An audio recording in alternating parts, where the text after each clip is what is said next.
ദുനിയാവിന് വേണ്ടി കൂട്ടുകൂടുന്ന പല കൂട്ടുകാരന്മാരും നമുക്കുണ്ടാവും. പലപ്പോഴും അത്തരം കൂട്ടുകെട്ടിലെ സ്നേഹം എന്നുള്ളത് സ്വാർത്ഥമാകാറുണ്ട്.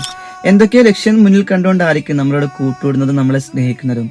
അത്തരം കൂട്ടുകെട്ടിന് വലിയ ആയുസ് ഉണ്ടാവില്ല. എന്തെങ്കിലും ചെറിയൊരു കാര്യം മതിയാകും പെട്ടെന്ന് തന്നെ ആ ഒരു കൂട്ടുകെട്ട് ഇല്ലാണ്ടാകുന്നതാണ്. എന്നാൽ പടച്ചവന് വേണ്ടി സ്നേഹിക്കുന്ന ചില കൂട്ടുകെട്ടുണ്ട്. അത്തരം കൂട്ടുകാരുടെ പ്രത്യേകത എന്താണെന്നറിയോ? ഒരാൾ തിന്മയിലേക്ക് നടക്കുകയാണെങ്കിൽ ആ തിന്മയിലും തടഞ്ഞുകൊണ്ട് റബ്ബിന്റെ സ്മരണ നിലനിർത്തി നന്മയിലേക്ക് നടത്തും. നമ്മുടെ അഭാവത്തിൽ നമുക്ക് വേണ്ടി പ്രാർത്ഥിക്കും.